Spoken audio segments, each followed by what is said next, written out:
The experience of seeing hair and talking about hair feels very opposing. When I see write-ups on natural hair, it feels flat. Hear me out. When hair matters are mentioned, hair sounds one-dimensional, bland, static, usually lacks context, especially when it comes to how hair reacts to things. Internal, like hormones, and external, like water. Reality. The hair experience is three-dimensional. Hair is twisted, tangled, stretches when wet, freezes when humid. The truth is that our hair is a delicate structure under constant environmental pressure, far from flat. Every clip, every pin, and every elastic stresses your hair out. Calling a hair accessory a simple tool can be misleading. A hair accessory is a functional choice with structural consequences to your strands. When it comes to hair, it's important to look past the sparkle of metal and the stretch of rubber to understand their impact. Life with hair accessories is fun, yet it is not as simple of a choice as we think. Styling your hair with clips or scrunchies is a balance of security and tension.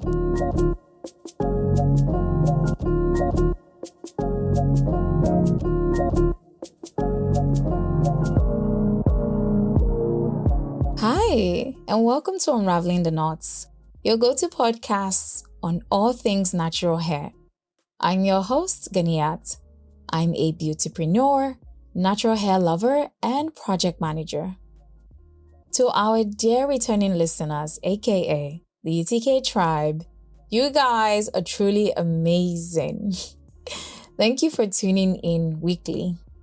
And if this is your first time listening, we're sending you a big welcome. And we're actually glad you stopped by. One thing about Unraveling the Knots is that we keep it real here. We go beyond the aesthetics of hair. Our content comes from a place of love, passion, research, and deep reflection. We're also big on listener feedback, so please subscribe, share our podcast with your people, and settle down with your notepad as we give you some hair tea today. Whether you're here to learn how to retain length or how to heal your scalp, our goal is to give you the facts without the fluff. Today, we're dabbling into a major hair habit that involves the tiny things that hold our lives together. We spend a fortune on botanical oils, and we track every ingredient in our shampoos. Yet, when it comes to hair accessories, most people reach for a random rubber band or a sharp metal clip without giving it a second thought. You guessed it, we're diving into the mechanical and biological cost of rocking hair accessories. To understand the danger of a bad hair clip, we have to look at the science of hair itself. For the longest time, hair was treated as dead fiber, which makes sense, especially because hair doesn't have nerves, so it can't feel pain.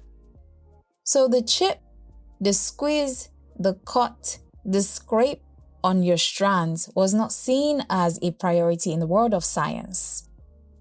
Scientists believed that mechanical stress only mattered if it caused an immediate snap.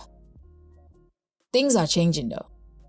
Current research has moved towards a structural memory model. In simple English, your hair keeps score of how you treat it.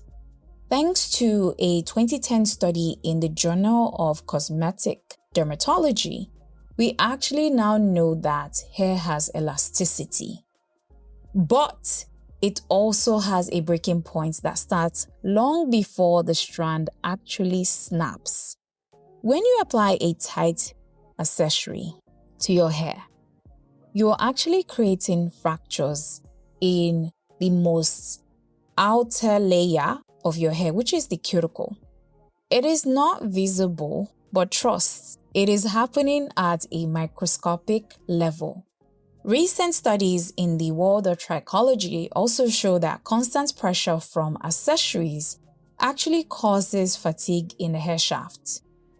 Another published study in the early 2000s found that constant mechanical stress leads to hair breakage midway. Imagine doing all that work, growing your hair, eating right, washing, and then is your hair accessory that is your enemy of progress? Goodness. Coming back to what I was saying. All the research ignored this because it was not visible to the naked eye, but newer findings using high-resolution imaging actually shows that even a safe hair tie, not even things that are metallic, can gradually cut your hair strands if the material is too rough. Now, I want us to focus on things that actually grip your hair. The most controversial type of hair accessories is the standard elastic. Yes, like your rubber band, right? For many decades, the hair industry relied on raw rubber or elastics joined by a metal clamp for securing your ponytail or buns. The problem was that people felt when your hair was tight, it means like it's secure, it is slick, it is proper, it is pretty, but at the cost of your hair though. The problem here is the concentration of force from elastic accessories. When you have a thin elastic that focuses all the tension on a single millimeter of hair. In the early 90s, researchers confirmed that the sawing effect of sliding of a rough elastic off the hair literally strips away the most outer layer of your hair, which I mentioned before to be the cuticle. So this actually creates a compression crush. When you pull that elastic out, the friction strips away the outer layer of your hair. And then imagine what doing that consistently does to your hair. Basically, it breaks off your hair. So I've talked about the issue with using things that grip your hair and saw off your hair, but there's good news. We have the benefit of modern engineering, which is that it has helped with distribution of force on the hair strands. There are now seamless plastic coils as alternatives when it comes to packing your hair. These plastic coils actually spread the tension evenly across your hair, which actually makes the grip more secure without crushing hair strands. And current research or data shows that people that use coil-style hair ties experience significantly less tension shedding than those using traditional elastics. Moving on to the metal myth. We're talking clips, pins, and hinges here. So metal accessories are often the most damaging items in your styling kit. Yes, metal accessories are often the most damaging items in your styling kit. I had to repeat that because I think for me, I've been so used to using like the hairpins and like the metal accessories. It's become second nature without realizing that it is causing a lot of damage. There is this persistent misconception that metal is better because it is durable. The reality is that metal is actually quite unforgiving. Previous research did not account for what we call the hinge factor. So when you think about the metal clip structurally, they have a spring-loaded hinge. So a hinge in a hair clip is that piece that allows the clip to open and close so that it can hold your hair in place. These hinges often catch individual strands of hair, and you already know the rest. Around the early 2010s, a clinical study proved that repetitive pulling at the root causes a specific type of hair loss. They found out that mechanical alopecia is usually caused by the consistent use of metal clips in the same spot. When the clip moves, it pulls the hair out at the root. Also, many chip bobby pins have a thin plastic coating that chips off easily. Once that coating is gone, you have raw metal. Raw metal acts like a knife. And newer findings suggest that mechanical alopecia is frequently caused by consistently using metal clips at the same spot. If you always clip your hair back on the same side, the constant friction and weight of the metal will eventually kill the follicles in that area of your head. A gentler alternative is to use pins or clips with high quality acetate and, very important, smooth edged resins, or like just smooth materials.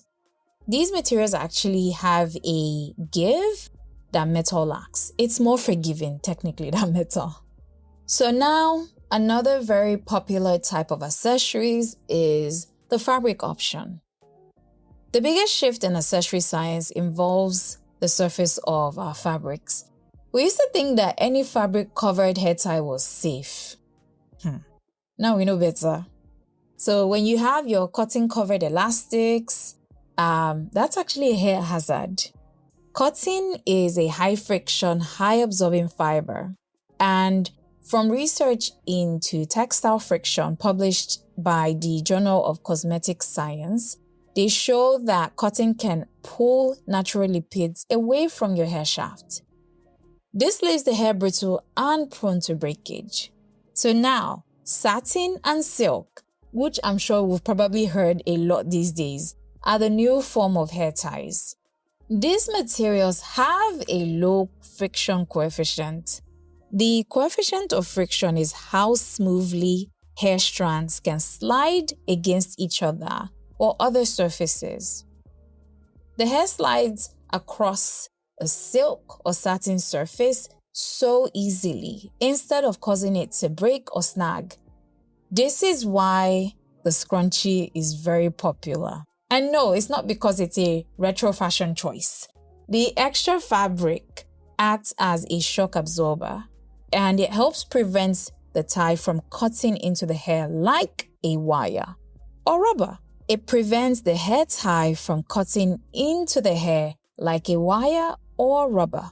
So I've talked about the different categories of accessories. I think it's important to dive a bit deeper into the misconception, the main elephant in the room, right? The neatness trap. So all this accessory detail talk, it's all well, it's fun. I want us to zoom out and explore the beauty standard perspective. There is a social controversy surrounding how we use accessories, right, to help us project a certain look. And for the longest time, and I think it's actually still the case now, a neat look means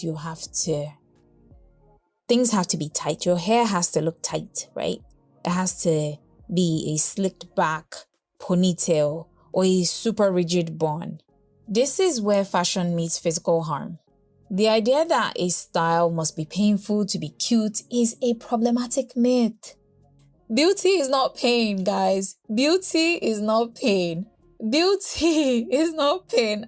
Please stand in front of a mirror, and if you need that to be like an affirmation, go for it, because a lot of people are suffering and are unable to grow their hair because in the attempt of trying to make your hair look neat, you have basically been experiencing major hair loss. Tight styles lead to traction alopecia, which is permanent hair loss at the hairline. The controversy is that many of us still view loose or natural hairstyles as messy. You know what I mean? You get comments when you're out with family and friends. You see those funny looks at the office. You get the gist. But I believe you need to just focus on what matters to you. If you are big on trying to grow your natural hair and growing it beautifully, or growing healthier hair, please prioritize the health of your scalp over the rigidity of a style. And what does this mean? It means recognizing that a loose clip or a soft wrap is a sign of high maintenance care and not a lack of effort. So you know how we do on the UTK podcast. We're not just talking about the problems. Now we're going to shift gears to the solutions. And I'm going to be sharing 5 things. So to clear the confusion, here are some essential tips for accessorizing our hair. The first thing that is so crucial is please ditch friction. Avoid any accessory with a metal joint, a sharp hinge, or a rough edge. If the tool can snag a single thread of a silk scarf, no doubt, it will break your hair. Consider using seamless hair ties, silk scrunchies, or a smooth raising clip. Another important tip is leveraging the 90-degree rule.